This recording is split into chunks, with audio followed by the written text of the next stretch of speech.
Hello, everybody. Welcome to Anime Sickos. It's the podcast for geniuses, and the only podcast.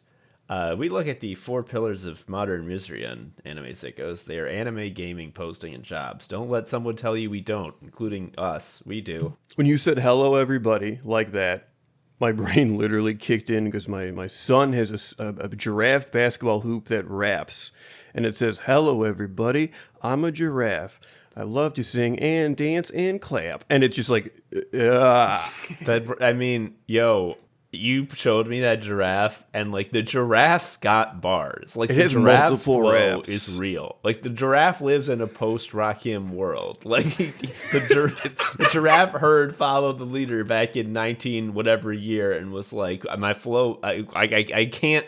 This flow is no longer good enough. I need to innovate, and it did. Yeah. So I'm Joe. I have a kid, and he owns a giraffe basketball hoop. Which, when it turns off, it makes snoring noises, which it does like 40 minutes later, which scares me greatly. This is Anime Sickos. The delayed toy noise is like truly like if we had a functioning society that would be regulated. I've never encountered anyone who is pleased by the delayed toy noise. Anyway, I'm Tom in Anime Sicko also. I don't know if I said that. We have a new patron to thank. So our last batch of patrons were all people we like fucking know and have been listening to us for years and just got on the Patreon at last to hear Record Club. So I've been used to seeing familiar names. This is not a familiar name, and is in fact if I was making a Final Fantasy type RPG and I couldn't just use like Water and Waterga and like Blizzard and Blizzaga. Like if I couldn't use like the names and I had to come up with my own generic names, my name for the second tier ice spell would be this patron's name, Crystal Storm. That's good. My name would be Medium Ice. Yeah. Guess. Thank you, Crystal. Medium Ice doesn't give us $5. There's no one named Medium Ice giving us dollars, which is why Crystal Storm is just materially better in every way. And if you're Medium Ice out there hearing this and a tear welling in your eye, well, you know what the solution is. You can change this. Yes. The Patreon is there for all. Patreon.com/AnimeSickos. You allegedly get the episodes early. But our schedule has been fucked, so that didn't really pan out for a while. But there is a record club. The next one in the hopper, that classic Minute Mountain album, double nickels on the dime, which is the purpose of the record club. At least when I'm on the episodes, is like this album I already know. I do have great taste. You're right. Yeah. I mean that's not a small part of why I did it. Having people be like, "Wow, Tom, you were right to like this." The best time I ever had in my life, maybe, was when... Because there's always someone who it doesn't hit for. I think the only time there was a record club selection that it hit for everyone, like everyone was like, this is really great, I did enjoy this, was fucking King Crimson Red. And I was just like, I'm the genius. Everyone's proud of me. And it's like the strongest stand. Anyway, so we got a guest this week on Anime Sickos podcast. Long ago, when we were just starting out, we didn't know anything about promotion. So our guests were just Chicago friends that we knew from real life that we had rapport with from hanging out already. And that was great in terms of having episodes with a wonderful energy. But these were not public figures. These are not people with followings or performers by My buddy trade. Chuck is not a media company. Did you know this? Yeah, he should be, because he, like, I mean, if it weren't that all shows were going to be scored by AI now, he should be, like, composing for TV and movies, because he's, like, a genius of life. Well, that just goes to show. Isn't that all of our Chicago friends? They're all geniuses of life, but are stepped on by the man. Anyway, all of this is to say, we had Taylor Moore, who is a professional producer of podcasts, who has produced many very, very successful podcasts. He learned about this and told us. He yelled at us. He yelled at us. So he rolled up a newspaper and just hit us. He was like, the whole point, the only reason there's ever been a guest on a podcast is to cross promote followings. That's the purpose. If you are having a guest who doesn't have a following, you are wasting your time. And that made so much sense. So we took that to heart and made an effort to reach out to guests who do have big followings, bigger followings than us, reach guests. We got Merritt K, we got Branson Reese, we got Great Cohen episodes, Edenfield. absolutely, to be clear. Great episodes, great people. Really, I don't regret it for a moment. But the one thing that Taylor did not foresee is that just no one would fucking listen to those episodes, and and it wouldn't work.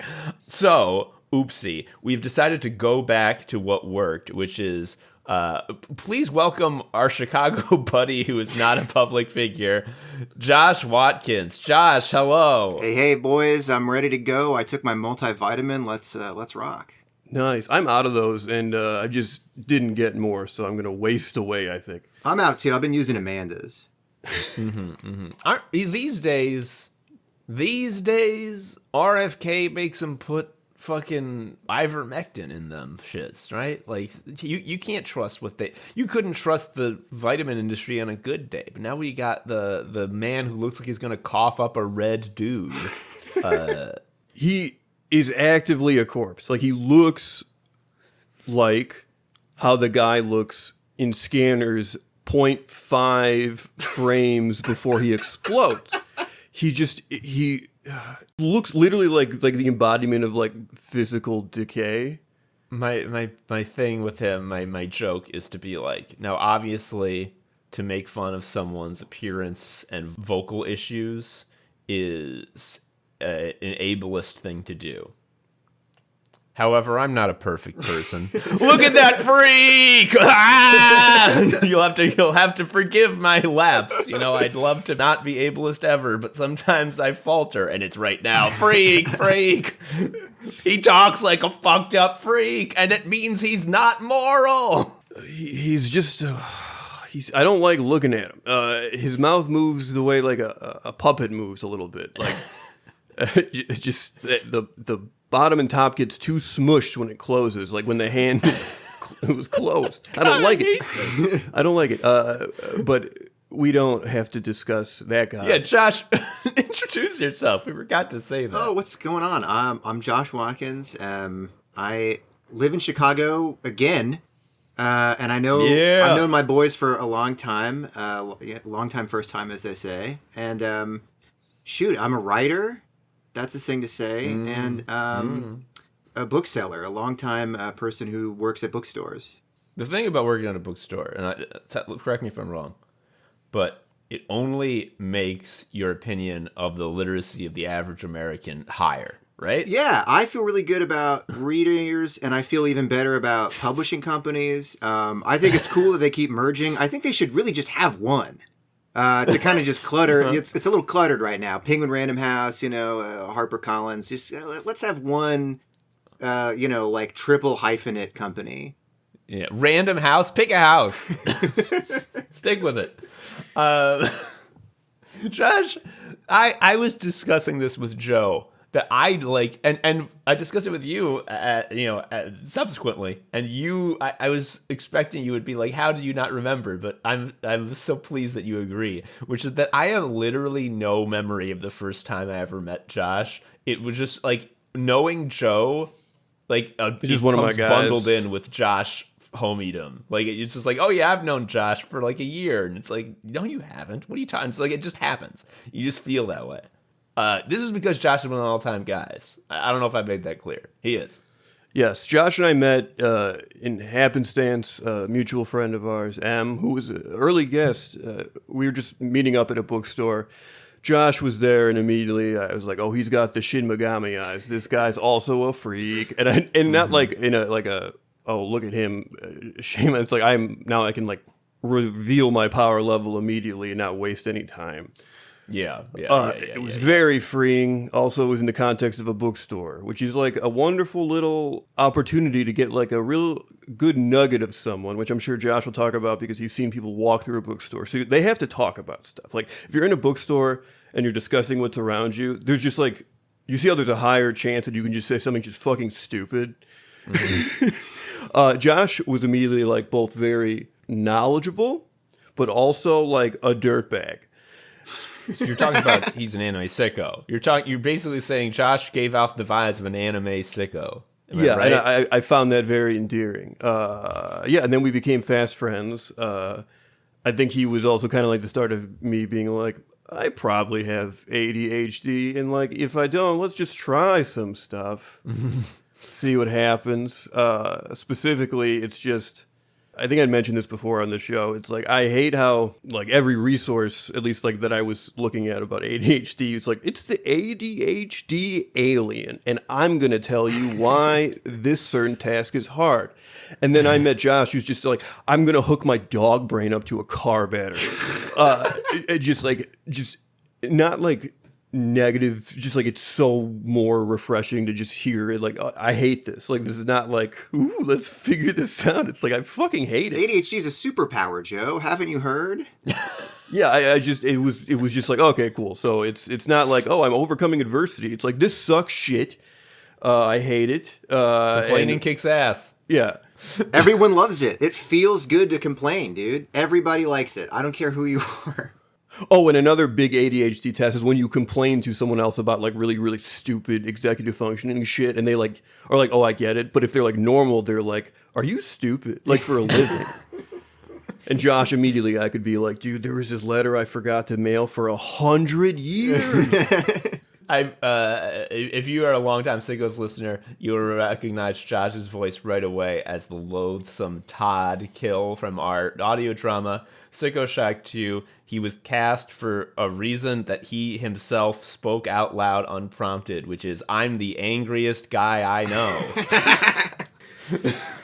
Listen, man, I was humbled from living in Alabama. I've returned. I'm completely zen. I'm microdosing. I'm kombucha. I'm in stasis most of the time. I'm a peaceful man. I regret to tell you. Mm-hmm. Psych. I'm still pissed.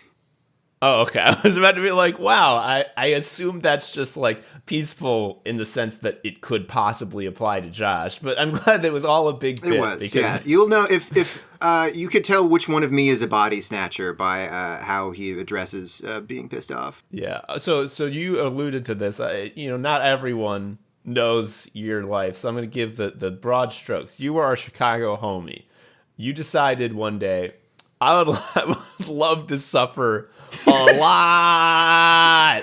And so you decided to go to graduate school studying fiction writing in Tuscaloosa, Alabama. And we were like, why is he doing that? And now you're back. Baby, I'm back. What was that like? Like, mission accomplished. You in extraction shooter terms, you got in and out and you got the loot, but like we were immediately like, you're going to hate it. And we were right? Okay, so you were right, but in and out was 4 years, by the way. 4 years of my life. And I want to say up front, every time I have to mention to somebody that I went to grad school, the first words out of my mouth before they can think is fully funded, full ride, didn't pay for it. I'm not a fucking sucker.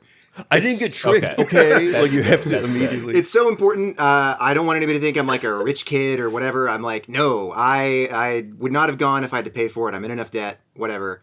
But I grew up in the South, a different South than certainly Alabama. But like the last normal thing that I did right before COVID was they paid me to go visit. I got accepted and I didn't say yes yet. I was waiting for some other stuff to come through and I was like, let's check it out. I wanted to go to that school because there's a writer who taught there for years and years who was like, I really liked Michael Martone.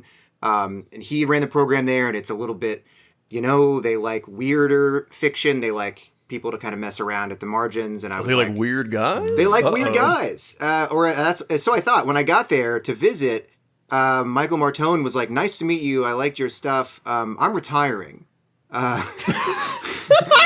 But I'll show you around town. But I stuck around for a couple days, and I was walking around Tuscaloosa, and I was like, look, it's a college town in the South. It's probably not going to be my thing, but like, there's a cool little bar. There's some trees, whatever. I think I can make it work. And then I flew home, and I got off the plane, and everybody was like, you should be wearing a mask. And I went straight to work from the airport. I went straight to Myopic Books, masked up with my luggage. And worked 3 days, and then we closed we closed. And then I was like, sure, I'll go to fucking grad school. What else am I doing? So I went down there in July of 2020. Belly of the beast. Nobody knows what's going on. I was very serious about COVID. I'm also hypochondriac. So it was weird going down there and being like, all right, let's not get COVID. And the state of Alabama was like, what's COVID? Who cares? The mask is just a little symbol that you can put on to show all of the fellow Alabamans that you're one of them gay boys. Yes. So they don't have to spend any time decoding. I'm a pussy carpetbagger. That's right. I could probably tell that at a glance. But with the mask, you don't even have to expend like a second of mental energy.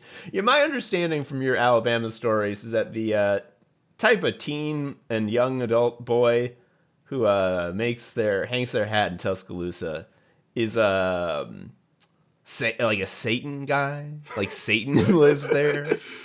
It's dark. I will say, I want to shout out my friend Jacob, who is a lifelong Alabaman, and he was at UA not just for undergrad, but he was in the English program for grad school when I met him. And he is truly like one of the funniest and like most talented people that I know.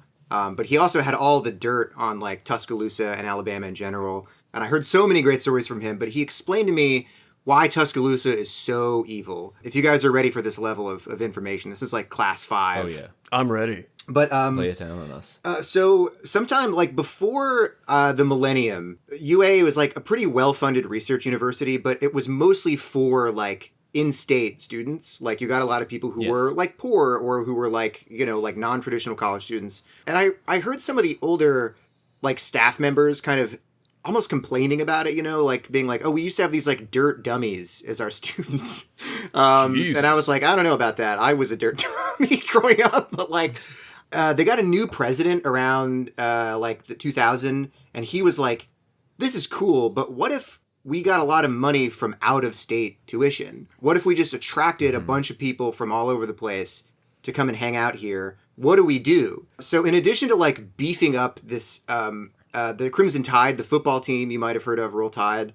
Yes. It's satanic. It is, Tom's right, it's evil. In addition to this, they sourced the landscaper from Disney World to like totally redo the quad and like the sort of the picturesque, very like platonic ideal of a college campus.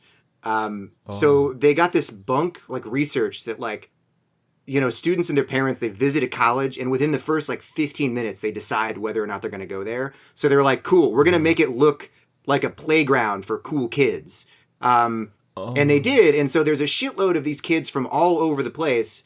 Like, you know, suburban New Jersey. There's a lot of like NorCal students. They're like kids from everywhere who had this cultural affinity with like football, like domination, like vaguely reactionary stuff, and like frats. Like Greek life is like 80% of the undergrads are in some kind of fucking frat or whatever. But the number of kids that go there like doubled. There's like 40,000 students there at any given time. And it's like the town can't hold them all. It's like we're buckling at the fucking seams. With these kids. So there's all these really ugly student condos going up all over the place. It's very like a gold rush town. It feels that way. And it's gonna like, I hate to say this, you know, we love higher ed, whatever, but this college is evil. The bubble will burst at some point, right? Yo, I think about that with my son all the time. I was just like, I went to college, but like also I don't feel confident that it will exist in any form that I recognize in 20 years. Yeah, my understanding about where college is going is that one, the sort of thing that it does that offers value, which is to say, gives you a little piece of paper that says "job, please." That's going to go away as jobs are phased out as a concept. So that's out, and then also, I believe the government is going to defund, take away the accreditation, and I think possibly just bomb, like destroy with ordnance any college that does not just summarily execute non-white applicants as soon as they show up. So that's my take on where colleges are going. So yeah, it really feels like maybe Tuscaloosa's in a bubble. Yes, and that's gonna go or away. indicate how to put this. Feels like it is just at a different stage of a bubble. Like, I think there's higher ed is in a bubble, and it seems like they're still riding high from the benefits of getting a very nice stadium, which will not last forever, right? No way, dude. That thing is a spaceship. I can't imagine how bad the upkeep is. It's enormous, but yeah, I think the school they're looking at infinite growth.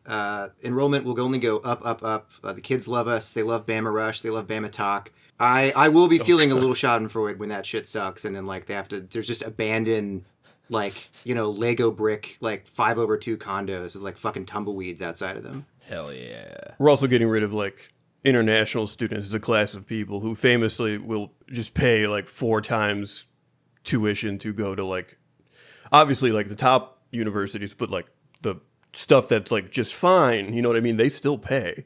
And that with that funding removed, I don't fucking know, man. I mean one of the classic genres of guy you meet at DePaul University is a Chinese kid who sort of is perpetually stoned and like doesn't know what like homework is or like class, and like just like will he kind of like vibes. He always seems like he's like half asleep and he's just like, whoa, whatever, man, and like he's just chilling.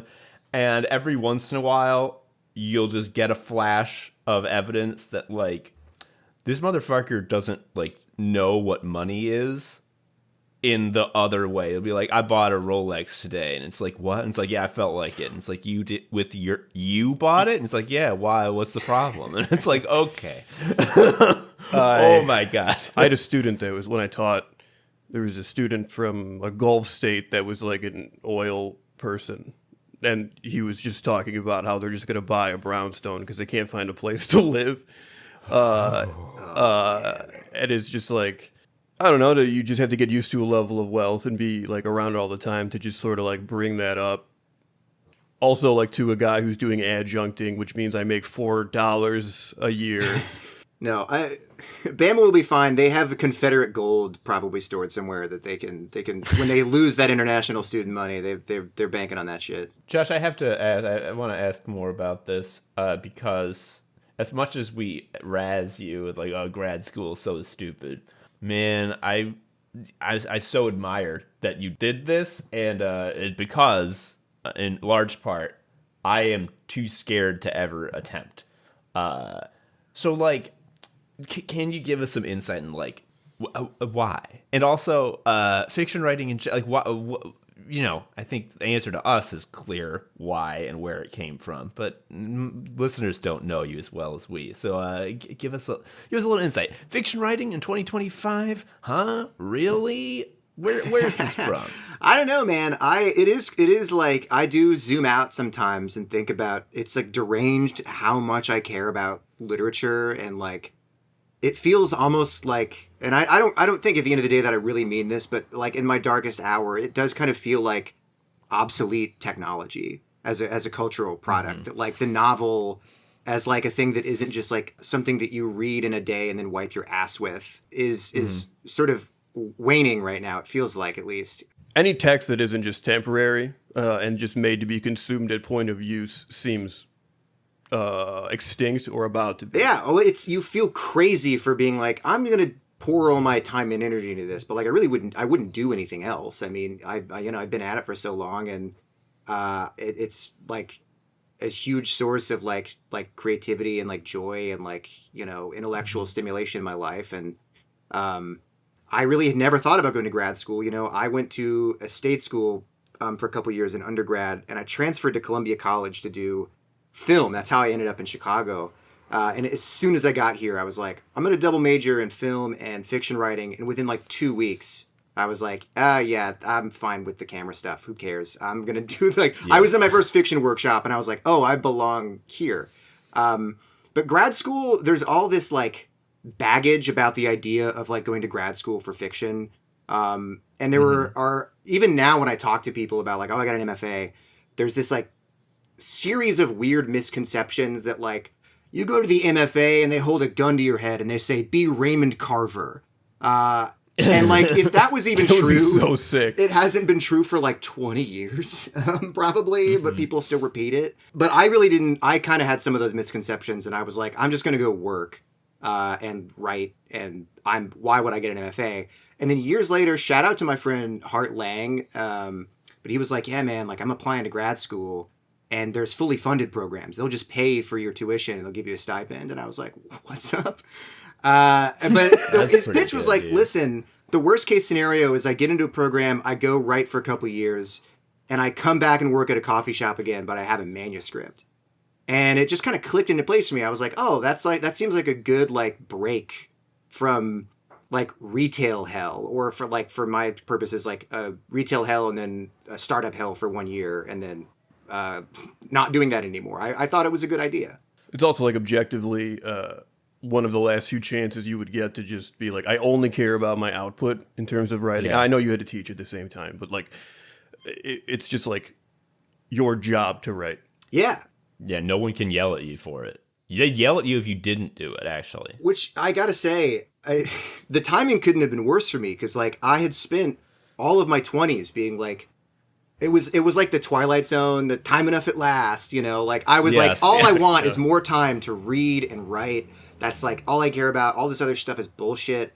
And then I got into grad school and it was COVID, and the first year was a wash. I was freaked out. I was in this little efficiency unit, which is like a trailer stapled to the back of like an old college house that was still, I was paying too much money for.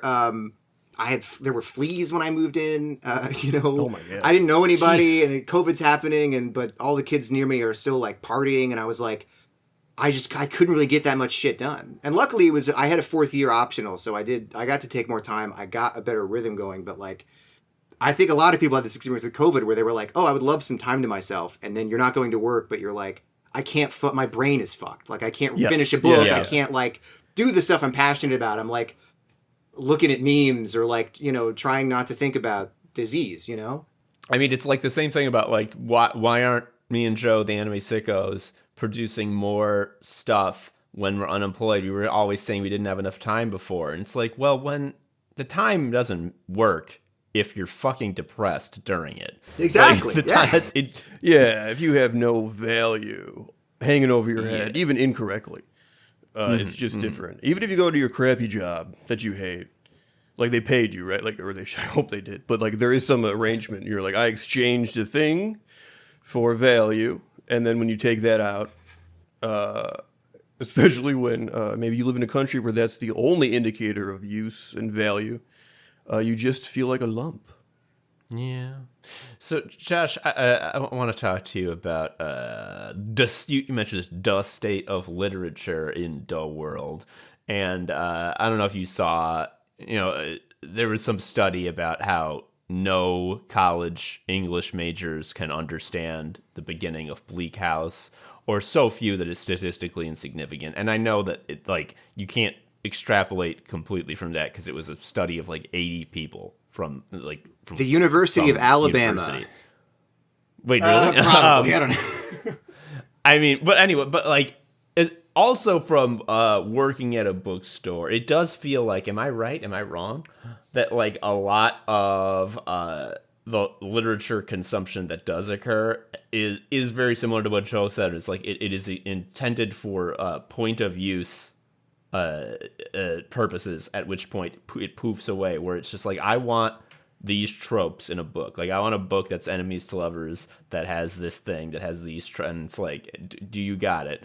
The thing that I always come back to is there was that fucking like Tolkien style fantasy book, Legends and Lattes, where like the orcs open up a coffee shop and don't let the employees unionize, and everyone was like so cozy.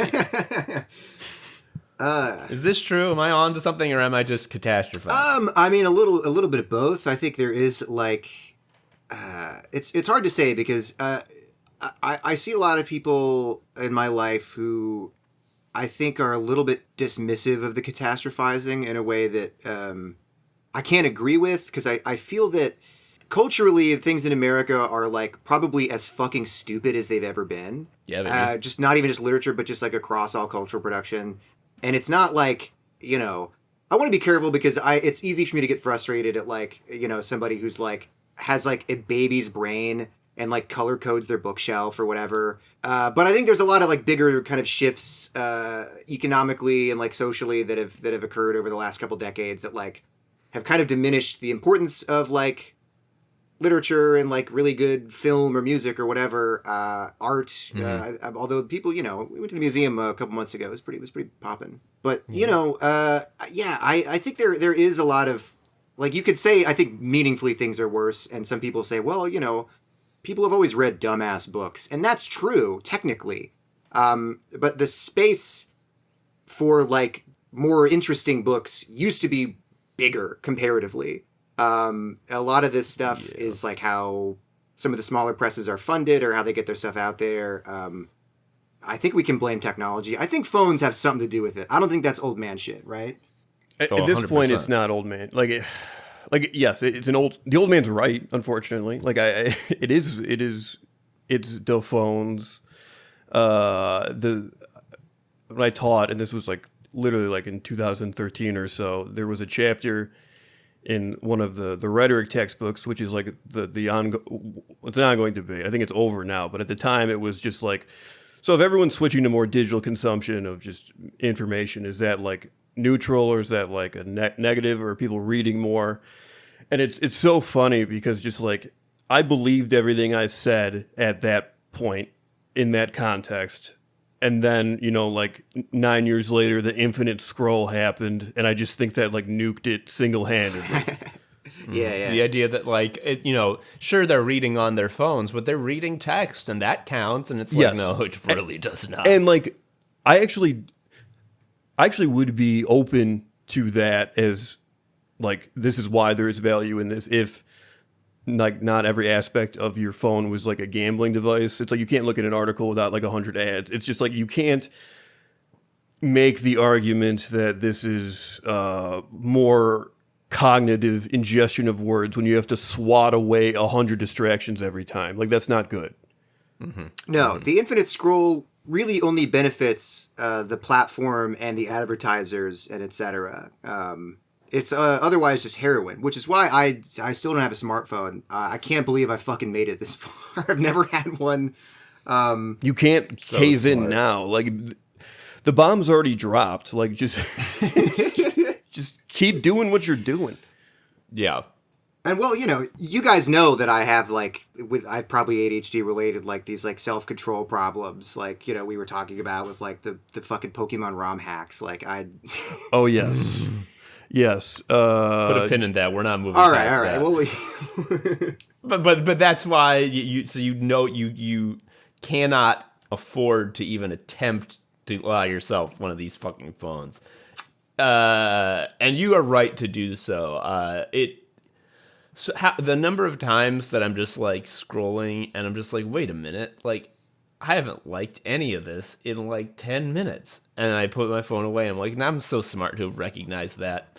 And then like 15 minutes later, it's back in my hand. And I'm like, who put How did this here? happen? Yeah. I still scroll like on the computer, but taking Blue Sky off my phone has given me back like 80% of my cognitive ability just because it's just not like, I wonder what's going on in the place where everything's bad. Do you think it's still bad in there? Yeah. It's really a nightmare. Josh, let's go back to those Pokemon ROM hacks. You told me the other day that you once had a harrowing experience with a Yu-Gi-Oh video game that you were emulating on your computer. Oh, man. What was that? Well, it was a Game Boy Advance game. I think it's called Yu-Gi-Oh! Dark Duelist Destiny, or something like that. It was like one of the better sort of the game itself was like better made than a lot of the Yu-Gi-Oh games. I was into those cards because I really liked the illustrations. I didn't get to play that often because I didn't really have a lot of friends. But the Game Boy game I used to play a lot as a kid. So, I must have been maybe like 22 or something. I got a bee in my bonnet, and the bee was Yu-Gi-Oh, and I was like, what if I had just downloaded this game onto my computer and emulated it? That would be fun. That's a fun thing I could do with my time. And I remember realizing that I had a problem on New Year's Eve. I like woke up in the morning and I like had breakfast and I was like, let's boot up Yu-Gi-Oh. And the way the game works is that you just can infinitely duel the same couple of tiers of people, and you get points and you buy booster packs, and like if you want to use a cheat code like on the real cards, you can spend your points on that or whatever. So it's really, you can just kind of do this forever. And sometime at like 6 p.m. some friends came over. We had plans for New Year's. We were going to go out, and they were like, hey, what's up, man? And I was like, I had the computer open, and I was like, I like my friend Nick, I like put my hand on his shoulder, and I was like, do you know what I've been doing all day? I want you to watch me delete it. I'm going to put it in the recycle bin. I'm going to empty the recycle bin because I can't live like this. I could have read a book today. I could have read a short book, and instead I played Yu-Gi-Oh, and I remember none of it. My eyes glazed over. I was another man. So like I can't. People will like. I have a coworker who's trying to get me to play this video game, and I'm like, I can't do it. And they were like, oh, it's only like 9 hours long, and I was like, I can't do it, man. Take this fentanyl. I'm only giving you one hit of it. I better, like, as a little older, like I have a better sense of ADHD stuff. I'm better with like setting a timer, or like having like all this like these like ropes and pulleys in my house that are supposed to like yank me out of these like states if I'm in them. But they're not perfect, and there's some things I don't cross, and it's like, yeah, like Pokemon, like Yu-Gi-Ohs, anything like that that's just like I could just burn that much time into. I gotta give it up. Can't do it. I remember coming over to your house once, and you were playing a Pokemon ROM hack, and you were just like, I can't stop doing this. Like, I hate this. Like, I'm not having fun. And but like you like also wouldn't look at me as I was talking because you couldn't look at the screen. And it was like one of those dark Pokemon ROM hacks. I remember distinctly Snorlax was Gorlax, and the Snorlax, aka Gorlax's decaying ribs were protruding from its torso because it was, like adult or whatever. It's profoundly stupid. But the second I booted it up, I was like, well, I got to level up. I mean, what I'm here. And the thing is, there's a lot of Pokemon ROM hacks, so it's like it is that thing we talked about where it's like people don't want a book, they want like text, they want toilet paper at the point of use, and like because there's so many ROM hacks, many of them not good. In fact, the not good ones are kind of what makes it all worthwhile is that like they are the toilet paper pieces. You can just get another. Yeah. And like I wouldn't really want that out of a book. I like my fancy pants literature just fine. Sometimes I also like a good like old like potboiler novel or whatever, but like if all I read were like the book version of Pokemon ROM hacks, but then books are my personality, you see people that are like having like they like have tote bags that say like reader for life or whatever, and they're like they're always posting about books, but yeah, they're reading like 6 books a week in like a series written at like a 9th grade level by somebody who used to write fan fiction. No disrespect, but disrespect. It's never something like real, like the Quran. Like it's always just like really, really easy stuff. Dude, if somebody could do the Quran, but like this in the style of Ulysses, I would only read that book. A book that at the end you're like, I guess I'm Muslim. Yeah. Right. That's like an ARG. It like bleeds into real life. It's cool. So here's the thing. This, honestly, okay, I just thought of this, and I don't know if I agree with this or if this is just a bit, so I'm testing it out. We have lost, in the cultural context, a type of guy. This type of guy used to be, like, a caricature that everyone was talking about, and everyone knew a guy like this, and I think they got stamped out by too much ridicule. And I think it's to society's detriment because we need this to be a type of guy because like it provides the motivation to try to intellectually better yourself, or at least approximate what that would look like, which is like the David Foster Wallace fan, like the guy who's like trying to tell you about Don DeLillo. Someone who's like willing to try harder fiction that's past their reach, just like willing to do it. Yes, and they'll bug you about it at a party. Like a guy at a party who will like corner you and start talking about a book. It's like that like when we were in college, that was like a known thing. When I was reading Infinite Jest, a lot of my mental energy was like, how do I make sure people don't think I'm that guy?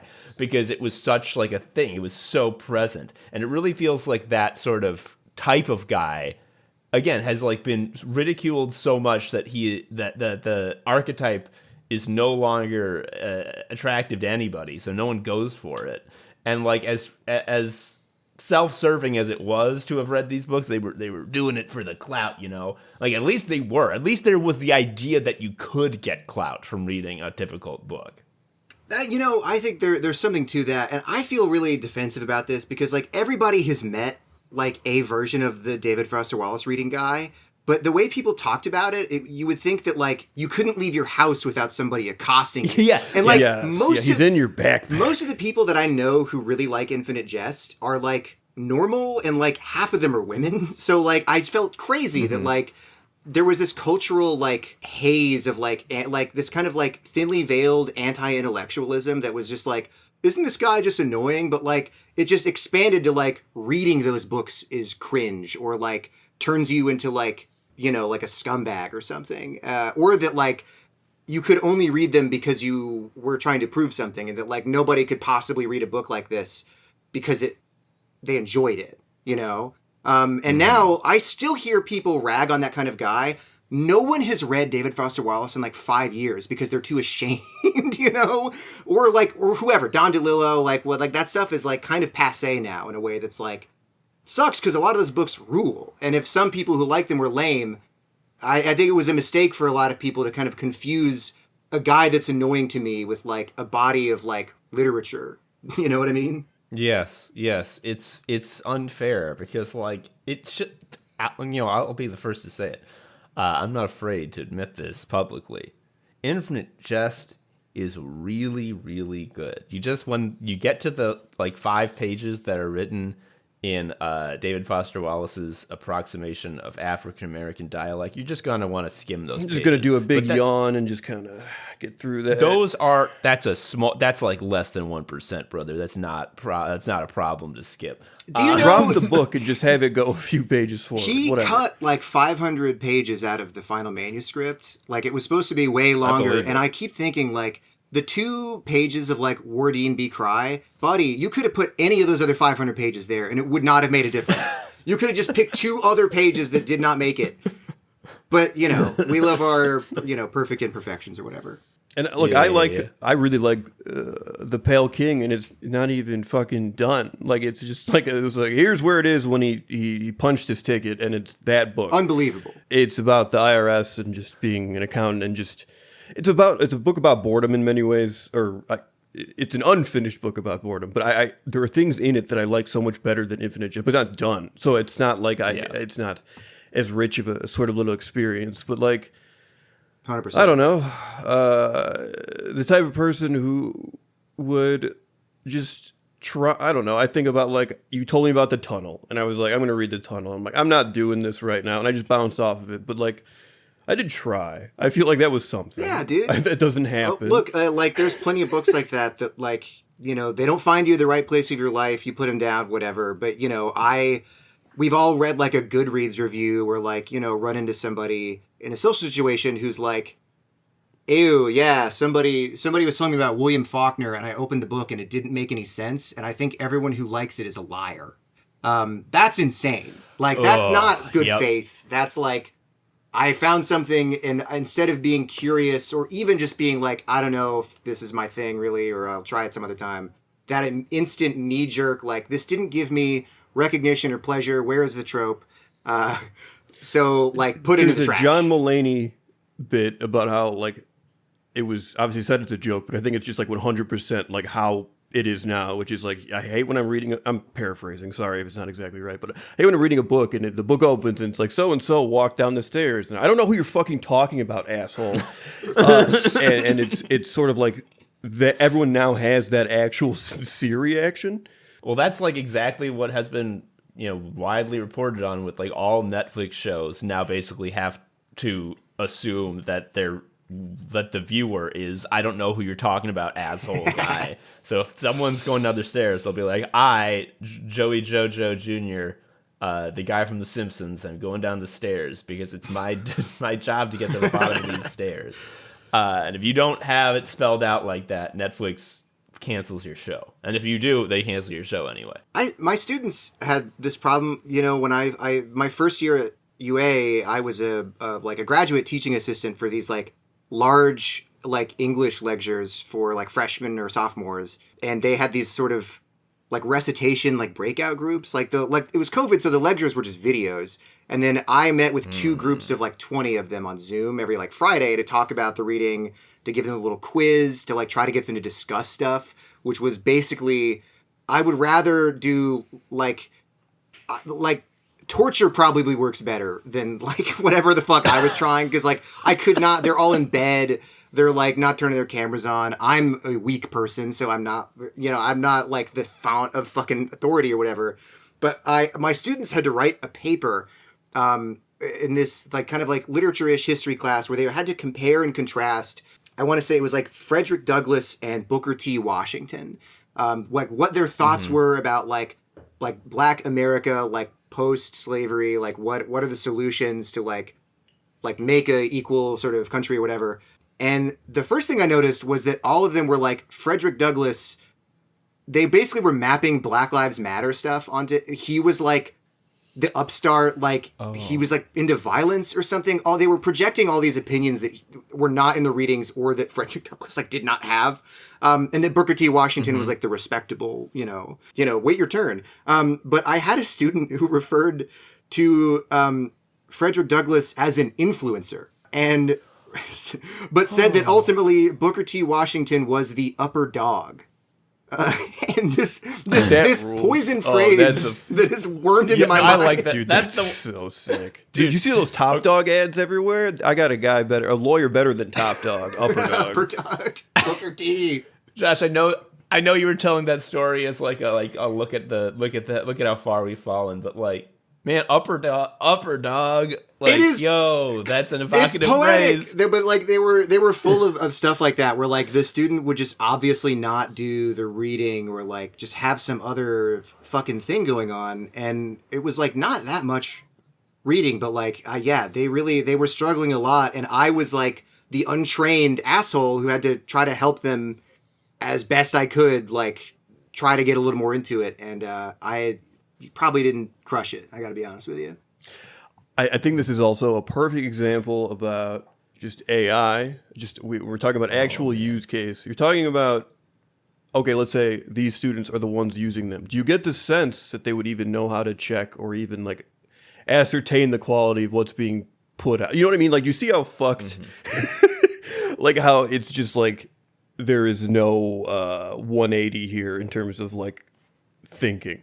Dude, no, I know AI, I think dropped like maybe a year and a half later, and I did have some students who were like obviously using it in a way that like, was, I had to like report and shit, like, or, say to my class, like, hey, some of these papers I got may or may not have been generated on ChatGPT. So if you want to send me another one, you got till Friday. And then you get kids that are emailing in, they're just like, oh yeah, I didn't do that, but here's a different paper anyway.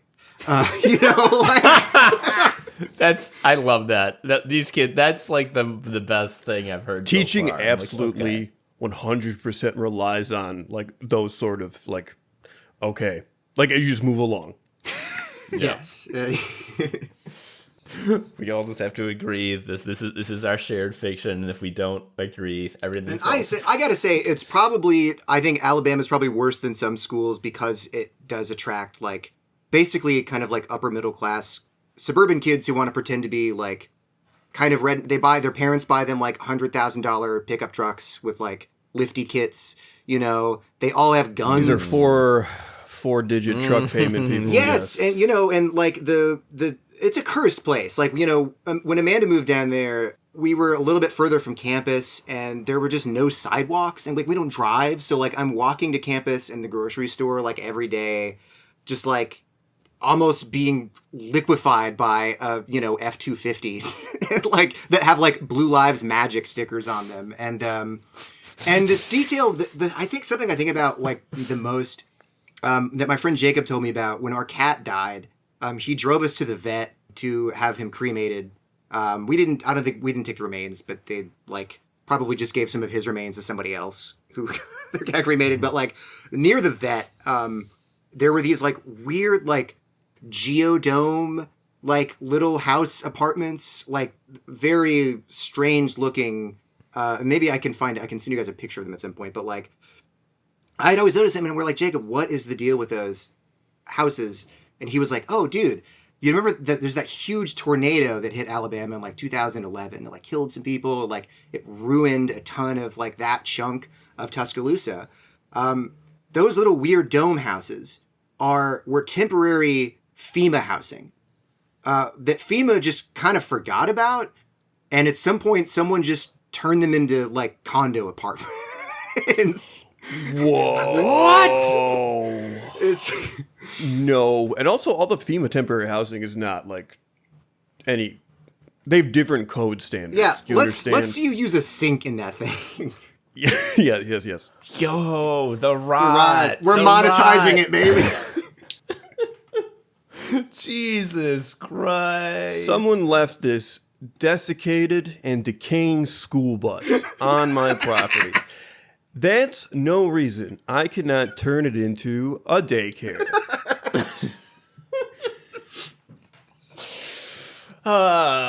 Christ. Josh, I want to hear bad bookstore stories. Tell me your horror stories about bookstore experiences. I know you got them. I recall there was one where you discovered there was real person fanfic of you, the clerk. Yes. Okay. And Wait, what? I tried to find this again the other day. To the best of my ability, I could not. It's real. I don't know if I ever saw this. So the first bookstore You showed it to me. I saw it. The first bookstore that I worked at, Uncharted Books, which opened at the time in Logan Square, I was like the first employee. And I think I could say this now. I was getting paid under the table. It was just like, I was still in college. And I didn't have any money, and I really needed it to pay a landlord. So I was working there, and it was like, it was fun. It was not always fun. There were problems with this job, but someone brought to my attention, and I think it was my boss, found a My Little Pony fan fiction that was about a pony named Bookshelf who was described a lot like me, who worked at a bookstore called Uncharted Books in Logan Square. It was 100%. It was 100%. And like lived like upstairs in like a crack den. It was like very strange, but like there was like a pony that was flirting with me, and like I think the boss pony was also just named after my boss. And the reason that my boss brought it up to me was he was like, "You wrote this, right?" And I was like, "You're out of your fucking mind. You don't know who wrote this?" And I racked my mind for months. I was just like looking at regulars. I was like, this is somebody who has talked to me, certainly. Like it was someone who I've had at least some kind of rapport with, and I could never even narrow it down. Like for all I know, it was Joe. Like, It was not. I'm just learning about this now. This is insane. It left off on like a cliff. Like it established the world, and it was like, oh, this is my first fic. There's going to be more. And there were a few comments that were like, hey, you're onto something. And they never posted again. It feels the same as like, oh yeah, we found this list, and the title is "People I'm Going to Kill," and like all of the names are crossed off except for yours, which is not crossed off. And then he wrote. We tried to contact all the people whose names are crossed off, but they're not picking up. And then he wrote an arrow next to your name just to clarify, "I am here." Yes. I forgot the. Yes, you did send me this. I did read it. It's not. There's no doubt. Like it's not like could this be Josh? Like it's up. Josh is the pony. And they wrote Josh as the pony, and I forgot the detail that like this is a person who has been to Uncharted Books but does not know what type of neighborhood Logan Square is, where they're still under the impression that like it's a den of crime and decay and drugs. Yeah, it's like a Charles Bronson movie in Logan Square in 2012. Yeah. It's like, I'm sorry, did you not like use your eyes? Like, do you not understand where you are? Do you not understand that you went to Uncharted Books? Like, this is crazy. What's happening here? Where's the disconnect? I love that. Shout out to that person if you're listening. Reach out. I want to know what happens to Bookshelf. Okay, the other thing here, which I feel is uncommented upon, is that your boss was willing to just let that float, that you wrote this and she wasn't going to club you. Dude, so Tanner, he was like only not that much older than I. He was like in his late 20s, and like, we got on pretty well, but he just never had an employee before, I think. So like, it was like, they do this. He's like, yeah, you guys, this is like you, right? I don't understand. I guess he just couldn't think of who else it would have been. But like, it is not my sense of humor to go onto a real fan fiction forum and write like a 1,500 word chapter 1 about myself as a pony. I don't know anything about brony stuff. It's just not, even to make fun of it, I don't have enough knowledge. That's so fun. I was about to say no one's wrote real person fic about us, but then I'm just like, oh, nope, don't start that. Don't open that door. I guess I did. There's many lists that, but with our name not crossed off. Yeah. So that's my top of the list of the bookstore stories of yours that I know, but there must be some that I don't. Like, people are coming in on dates, which is like this very vulnerable thing, and I don't want to make it seem like but like, it is a very unique social interaction, because you're like, all right, I'm going to make small talk in a sort of a kind of actual sort of intellectual context. Like, I'm going to point to something on the bookshelf and maybe talk to my date about it. So like, you're just like really set up for some good dumb guy stuff.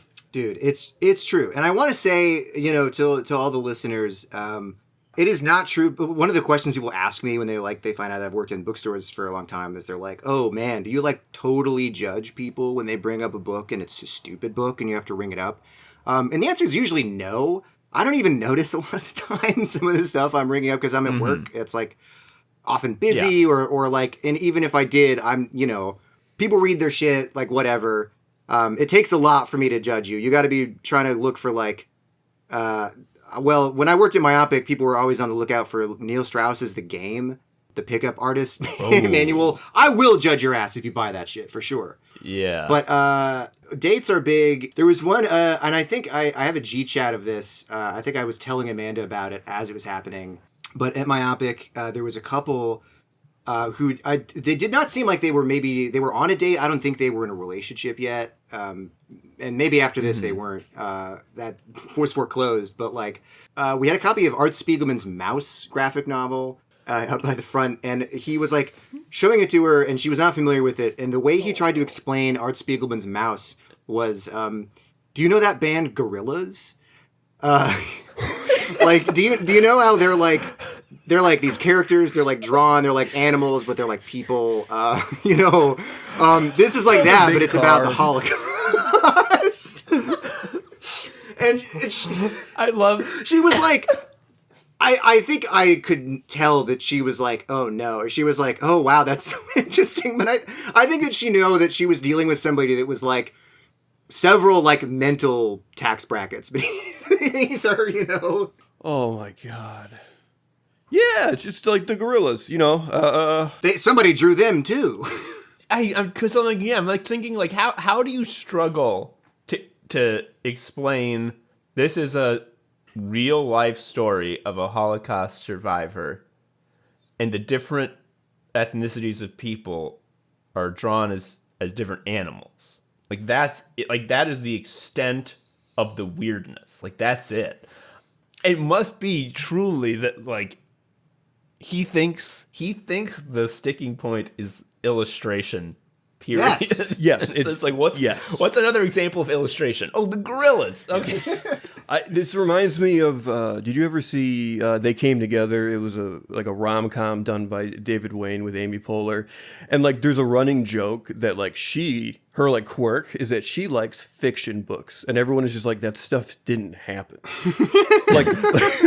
like she's on a date with a guy, and he's just. I remember in school we were reading like. To Kill a Mockingbird, and I asked, like, when did this happen? And the teacher said, it's fiction. And then I said, then why are we reading it? And basically I'm reminded of that, like just a basic misunderstanding of like what you would get out of a bookstore. And like, let me bring you up to speed. It's like the Gorillas. You know what? This is like the Banana Split. And that is a type of guy. I've heard a lot of that, like, guy who's like, I only read nonfiction. I like really interesting stuff. You know, I like to read about business and, but I don't read, you know, why would I read about something that's not real? It's a waste of time. It's so good when a guy with a dog shit brain is saying, I only read nonfiction. No wizards for me. I go shopping for my books at the airport, in fact. I wonder how, and I know this knowledge would not be useful because I would never apply it because, well, the reason should be obvious when I finish what I'm setting up. But like, how could you even get through to someone like that? Like, obviously we three understand the value of fiction and reading it, but like, to someone who thinks like, well, nonfiction tells you tricks. It tells you one email trick they don't want you to know to succeed in life. And like, I want to succeed in life. And fiction is just a little story, like from bedtime. What could possibly, like, I don't know how you could get through to that type of person, if you ever could. What the method would be. Yeah. Because you can't get them to like introspect. Like imagine a book challenges your view, and it's just like, well, a book would never challenge my view because I would simply say it never happened, and it's like, oh. This is why like the English major can't read Bleak House is scary to me, not because it's like, oh, they don't. The whole argument that college people don't know how to read like they used to has been a thing since time immemorial. But the reason this Bleak House example is scary is because like, they don't have like the connection to like improve their confusion. You know what I mean? Like they literally don't have the resources to like get in there and realize like why they're off and why they might need to like reevaluate. Like that is not available to them. So like, I'm not surprised they don't get it. That's fair. Yeah. I mean, yeah, it's something I would hate to lose with, especially with college, because you know, not everybody needs to go to college, whatever. Like, that's kind of a perfunctory thing to say, but it's true. Yeah. And, like, some of the, like, best read people that I'm friends with, like, don't have a degree or whatever, but it helped me a lot my freshman year. I did not read books in high school, right? Like, I didn't really... I fell off of it. I was a huge reader as a kid, like a lot of people are, and I just, like... I wasn't that good at school. I struggled. I was... frustrated all the time. We were poor. It was just irritating. But like when I started college, I had a really good teacher for this intro to narrative class. And we read some really fucking whacked out fiction that like cooked my noodle. And some of it I would read in the assignment and I would say, this sucks. We read John Barth's Lost in the Funhouse. And I was like, this isn't a story. This guy's fucking around. I don't understand it. He put free tags triangle. He drew it into the story. Why would he do that? That's fake. But he had a lecture about it and I was more interested. He explained a lot of like how this was going. Other people had comments that were interesting and I was like, maybe there's something to it. And then over time, I couldn't stop thinking about that story. It like burrowed into my mind and I eventually went to the store and I bought the whole story collection by John Barth and I understood it so much more. And years later, I reread it and I understood it even better. I kept this epiphany. It happens not infrequently. I mean, I'm older now and it happens less, but like as I was maturing as a reader, I was like, oh man, this thing that I fought tooth and nail a few years ago, I have built a better understanding of language and of narrative, and now it's not scary. It's something that I understand on a deeper level. And it's sad that I mean, students are customers, right? UA is not cheap. School is not cheap. Of course, they're in this customer mindset where like they are not being incentivized to like care about this stuff at some abstract level. That's a quirk of my personality. Not everybody's naturally like that, but the incentive to like be confused and then be like, oh, but what is it about Bleak House? Maybe there's something here. That is structurally just way harder for people now in the hell time, as they say. Yeah.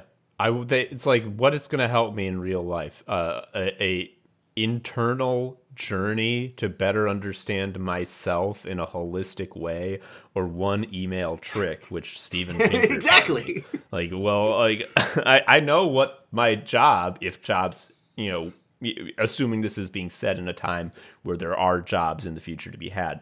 No one would say this now, but like, what is my job going to be asking me to do? Sending emails. So I need that one email trick. I have a example. I met a child who was like the personification of this.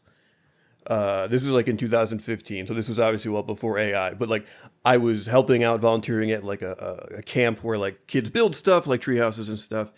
And like one of the kids was just talking about like all the stuff he does, like studies and reads. And he, at this point in my life, I didn't have the vocabulary to be like, what you're saying is evil. But like it felt like it. And what he said is just he watches like so many TED Talks at lunch and so many TED Talks before he goes to bed. And it was like presented as just like, yes, obviously this is going to like improve me, whatever. And this was this was 2015, or like around then.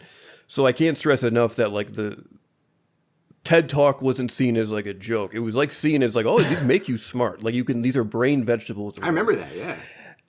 Yeah, and it's just like I didn't say anything because I didn't like. I'm like, kid, shut up. Like I don't know. It's just like I also like didn't have the sort of like reason. It's like why this sucks. This just felt weird, and the fact that this kid was saying this, who was doing like the behavior I had like professional peers kind of doing a little bit, like obviously not like before bedtime, but like, like essentially the same sort of behavior really freaked me out. It's just like, this is what the nonfiction brain can make you do. It can hollow out.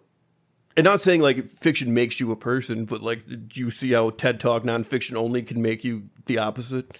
So, okay, here's my thought here's why it's so scary. It's like the people who are like nonfiction is the way to improve my life and make me smarter.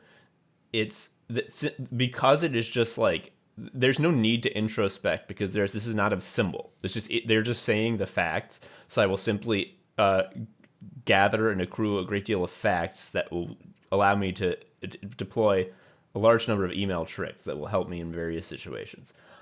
Great.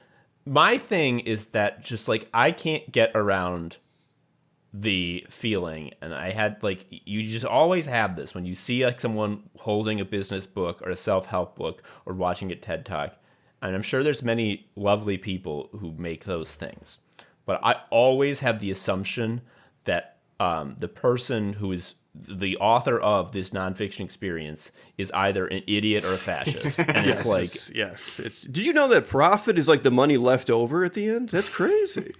Yeah, like even if it's only 33% of the people are idiots and fascists, like, well, that means 33% of my tactics are idiot fascist tactics. Like that's what I've decided to make, the blueprint of my life. And I think the fact that like every single like pop intellectual of the 2010s, your Malcolm Gladwells, your Pinkers, your what have yous, they have all been exposed. I mean, your fucking Elon Musks, they've all been exposed as fascist pedophiles. And it's just like, well, at this point, how do you not assume they all will be? They are absolutely that. And then also their role has been replaced by just like random TikTok influencer people. Like they would lean previously on like their accreditation. Like this is my big academic background, but like no one gives a shit about that stuff anymore at baseline. Like even Jordan Peterson was originally like, I'm a professor, and like now I think he's like, just like, surely that university in Canada is not paying him to teach classes anymore. But it doesn't matter because exactly like you don't these days having that intellectual like institutional cover is not relevant anymore. All you need to do is show up. Like, if you're on the phone, you're I'm lecturing good. at the University of Austin. It's the first college that's not gay. It's the most Zionist college, and it makes me cry. The first college with no gay boy Josh Watkins types. Dog, respect to them, Look, we're separate but equal. Josh, we've been talking about all sorts of bad things. Oh, look at this shit. Wow, making fun of it. Surely there must be stories of joy and bonhomie at bookstores. There are lots of them. And I meet a lot of great customers, and I have, even though I'm at a different bookstore now, kind of a different crowd, I still meet a lot of great people. I've always had a lot of good coworkers, honestly. So shout out to them. You know, like it's retail and a lot of it sucks, but it's way better than like any other job I've ever had. So, but probably the biggest source of joy, if I'm talking about my experience at bookstores, is talking about Ed, who has been working at Myopic longer than almost anybody. If you've ever been to Myopic Books in Chicago, he's the guy that looks kind of like biker Santa Claus. He's like this big guy. He wears like overalls a lot of the time, and he's like a chrome dome and this big white beard and these little tiny Santa glasses. And kids are always coming up to him asking for a job because they think he owns the place. But the truth about Ed is that he's at the absolute bottom of the totem pole, and is sort of like the mascot and whipping boy of Myopic Books. He is such a delight. But there was a long-time coworker there who would sort of like, I don't want to say bully Ed, but I think some of it does qualify as bullying. But there were truly just years of, I think when he started there as a very young man, and he was there for years as well, Ed bullied this guy. Would just kind of pick on him and stuff. So when he got a little older and he was sort of more senior in the bookstore, Ed was the target of a lot of very crazy shit. Mm-hmm. And I think the favorite one that I remember was that Ed, and he's so, he has this like, hey, little feller, like, you catch the Cubs game. Like, he's like this very strange, simple, delightful man. But he used to bring a ton of these, like, canned, like, soups. These, like I don't know, these, like, fucking, like, Campbell's Chunkies. And just, like, keep, like, 10 of them in the kitchen upstairs at a time. And what my coworker would do was take a heat gun and melt all the labels off and switch the labels. No! And so, but not all the time. He did it just often enough that Ed would open up a can and be like, hey, this is clam chowder. Oh, no. Like, maybe this is a mistake at the factory. He thought, yes. Eventually, he was like, I gotta write them a letter. There's something going on. This is so fucking smart because of the subtlety. Because you're not making him eat anything gross. These are all, like, he chose these flavors. There's no, he likes you got all the me. flavors. It's a victimless crime. He would never think, if you open it up and it's like a disgusting flavor, you're like, I've been pranked. This is so fucking smart. This is something you'd never learn in a nonfiction Exactly. book. No, this is streets knowledge. Zwickles was the king of pranks. He used to Ed was a night shift guy. When we were open, he would come in. He was from 4 to 11, and he was a night owl. He lived in this bunker in the West Side that used to be like a taco restaurant, no windows. And because he used to run a record store out of an old apartment of his, he just is a hoarder. He's got like walls of records and like books. Part of his income stream was book picking. Like in used books, there are these guys that like, not anymore really, they're mostly dead now, but for a living, sold books they got at thrift stores and estate sales to stores like Myopic for like a little turnover. Like storage lockers for the booksellers. Yes. Yeah, True okay. freak shit. But he would come in and he was at Starbucks every day getting a giant thing of like coffee and like titty milk, like way too much milk for like this guy. And the first day that I worked at Myopic, I can't remember how this happened, but somebody had put a little. Someone discovered that the color of Ed's coffee is basically the same as watered down A1 steak sauce. And they switched the cups when he set it down on the counter. And I saw him take a sip and go, "Rah!" and then put it down, and then take another sip. I was about to say, like, once you get over the shock, that's not bad. A1, when I was a kid and there was A1 in the house, that is a primo.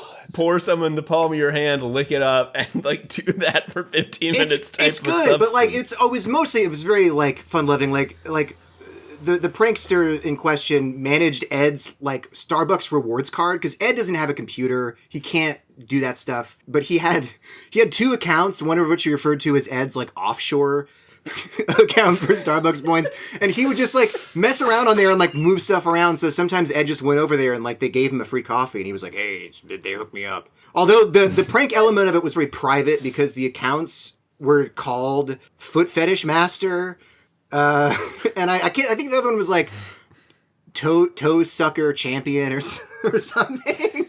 And at one point, something was wrong with the account, and like we had to call. We had to call Did Starbucks. they write it on a cup? We had to call them and be like, "Oh yeah, there's something wrong with the rewards," and they were like, "Yeah, what's the account name?" And we're like, FOOTF.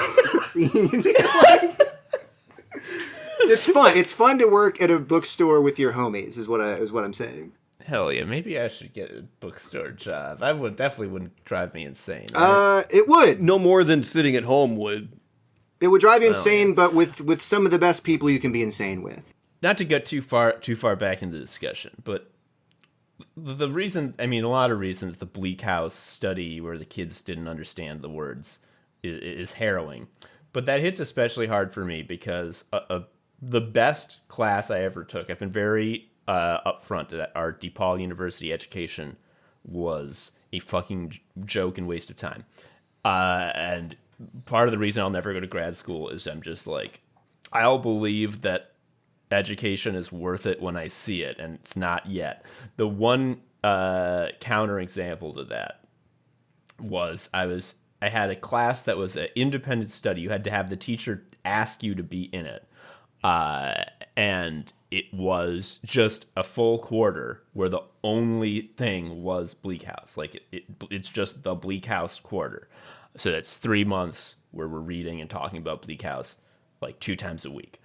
And that was like, if you recall the classic episode of Anime Sickos where I like talk to you about like how to do a close reading and like what it means to look at the decisions a book makes and the writing and like what is contained in the writing and like how to feel about that. All of that comes from this class. It was the best class I've ever taken by far. And the thing that really blew me away about it was, because this is an invite only class that you have to opt into, the teacher was able to like ask a lot more of us than you could ask of the rubes, the rabble. And one of that was like, you must show up to day one having read Bleak House in full, every single fucking word. Yeah, like the in-depth jump is the second read through, right? That's what a wonderful concept. I mean, especially because Bleak House is a fucking feast of a book with billions of subplots and so many different characters, and the characters are essentially living different genres of story. Like it's so rich. So like you have to come in, and if you don't know every single character's name and like what they do and how they fit in, like you're gonna be so lost, brother. And like the class was basically like, okay, having read it once already, now let's read it again. And now, since your brain is spending 0% of its energy on the plot, you can actually like dig into it. And that was, yes, I'll say it, the best and perhaps only education experience where I'm just like, okay, like I'm like, I can feel myself becoming better. Like I can get the value out of this. All of which is to say, Josh, what would you say? I mean, obviously all the Sickos listeners feel the same way, but maybe they have friends who don't and they wish they could get through to them. How would you explain to someone this feeling that I'm feeling from this class, where it's just like, what is important about fiction? And as someone who studied it, did grad school, and is writing a novel right now, it's like how would you say it? And I know it's a very easy question, so it won't be hard to come up with something that answers it completely. Boy, I was thinking when we were talking earlier about this, I kept thinking about, there was this discourse maybe like 10 or 15 years ago about how like the studies are in, and it shows that reading fiction a lot makes you more empathetic, which I am totally willing to say that there's some maybe truth to that, although I think we all know somebody who's really well read who is like a fucking moron asshole. But David Foster Wallace. But there's something a little bit too pat about that, where it's like, oh, the data shows us. We have to make this appeal for like fiction measurably improves you in this way now that we can figure out, and it also makes you a good person. Isn't that nice? I think there's something a little bit more abstract, and Tom, maybe what you said earlier about like abstractions and like symbols and sort of like looking at the world in a different kind of way filtered through language, which is like the craziest thing that people have ever done, probably. I think it does something to you that like you could say maybe like improves your way of thinking X, Y, or Z abstractly, or like empathy or whatever the fuck. But I don't think that is a good enough selling point, or like there needs to be a selling point, right? People are going to write literature even now in the stupidest time ever. There are some people writing absolute fire. Most of them, they're not writing, they're not Americans, but still, that stuff is going to exist no matter what, because people are compelled to do it, right? Or make wonderful films or whatever the fuck. But for our purposes of literature, I would say that like, if you're able to really spend time with something that another person spent a great deal of time arranging, choosing all these things at the level of language, at the level of structure, at the level of like the ideas or the themes or whatever the fuck, and that they have created this aesthetic experience for you to step into that might not be like anything you've ever seen before, that I think it's worth doing. I mean, probably because I'm just a fucking freak and we're freaks, right? But like, you know, be a freak a little bit. Give it a shot. Give into something that you might be resisting at first, and like on that good faith that it's all sort of deliberate, or that there's like a unifying experience to be had.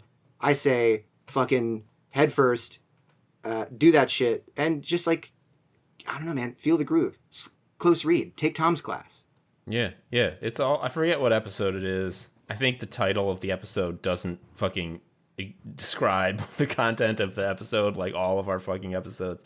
So maybe I'll try to look for it. I probably will not be able to find it, and I will have to rely on the courtesy of our listeners to remember which one that was. Yeah, the listeners kick ass. I love the listeners. Josh, what you were all describing just puts me in the mind of like what it all boils down to.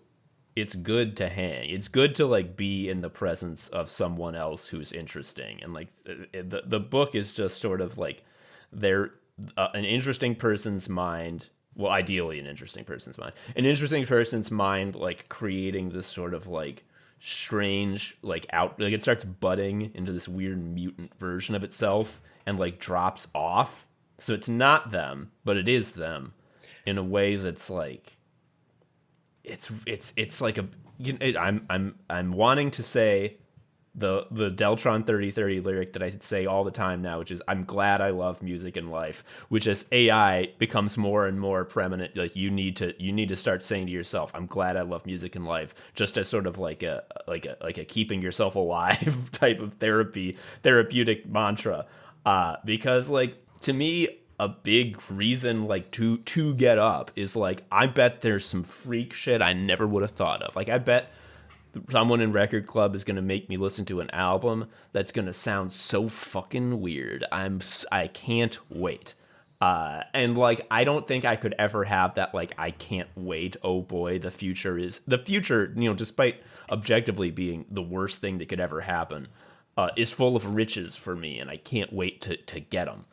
I don't see how you could possibly have that about like business books. Like, oh boy, I'm so excited to hear like the sequel to Don't Bullshit the Client. I wonder how it's gonna supercharge my emails. Just like how I don't know. I think part of it is you have to take the dumb business book mindset sometimes to fiction. Allow me to explain. Like a very good example of a book that I think is very short, very brutal, is Cormac McCarthy's Child of God. And I read that like after reading like The Road and Blood Meridian, and like I was bouncing off of it initially, and then when I stopped bouncing off of it, it was because like, what if there's a guy who sucks? Like that's it. Like don't. That's not to say any further examinations from that point, but that's not an incorrect thrust of the book, because the book is basically like there's this guy, he kind of sucks, and then because you've read stories before, you're like, yeah, but then like the Grinch got better, right? And then it doesn't fucking happen. In fact, he gets worse. He like has a corpse he molests in a cave for years. It's no good. But I think what you're saying is that, and like I find I come to that sort of, oh boy, more treats for me, when I started making the conscious choice to not overthink this. It's like, what is this? Well, it's a lot of things, but this initial vector here is there's a guy who sucks, and like That's different than like, I'm not getting everything I should be getting out of this right now. That's facts. That's so true. I mean, that's a big reason why George Saunders is the GOAT, is that, like, yes, his stories have a lot of, like, layers to them and meaning, and his writing is rich, but You're not locked in, like, just immediately, like, you're stupid. Like, obviously, this is fireworks. But I'm yes, but if you're not, there's also just, they're so fucking funny. Like, they're like Simpsons episodes, dude. He's like one of the funniest guys in addition to being a great artist. Like Josh, your sort of experience of like reading something in college and it like flips a switch in you and you're like, oh, I'm different. For me, that was Sea Oak by George Saunders. And it wasn't because I'm like, oh, I can tell there's deep meaning. Because, like, there is, obviously, but that wasn't what I was paying attention to. I was just like, oh, this is so fucking funny. Like, this is so dumb and funny. And, like, he's not the clown, you know? Like, despite the fact that it's funny, everyone's like, ah, yes, how smart. Great literature. And I'm like, oh, great literature can be fucking dumb. I mean, go back to listen to me talk about Don Quixote. Don Quixote is fucking dumb. Like, it is just sitcom. And that's fine. Like, I love it. It's honestly a great tradition of literature. I don't want to say that every wonderful book is like a comedy, but almost every really incredible book that I've read has some kind of sense of humor. And a lot of them, like Don Quixote, like Moby Dick, like anything you can name, is like underrated how truly funny they are. We are not discussing that like every book is funny. I mean that. Like I to use another example is like Cormac McCarthy is very funny. Like he's seriously very funny. That's not what people think of because they read The Road or like the Scalping book or whatever. But like no, like you, and the reason is in order to tell a story you kind of have to be funny. Like even if you're not like a comedy person, the act of storycraft means you got the juice in that sort of sleight of hand magic fun way. Yeah. I've said it many times. I'm saying it one more time. If you are attempting to make a honest portrait of the world as it is, and you do not contain anything that is funny, you have not back to the drawing board. Look at the world again. Yeah. That's why I like the Runaway Slave post-apocalyptic mutant book, because it's very dark for George Saunders. I think it's the novella one. Yes, Civil War Land in Bad Decline. It's very bad. Like, it's very dark. Like, it's a very grim story. It's not even like, ha, ha, ha, like Sea Oak has moments. But it's just so funny. Like, it's just, like, unrelentingly dark, but then also drive-through handjobs. Yeah, shit's funny. No matter how depressed and miserable you get, like, something's gonna happen that is just ridiculous. Someone's gonna kick a heat gun and switch the labels on your buddy's soup cans. Josh, you're on our Record Club podcasts on Patreon where we talk about music every week. I gotta say, that kicks ass. I'm really glad you have become sort of a de facto co-host of that, because if you don't know this about Josh, he's one of the great geniuses. I think that should have become clear.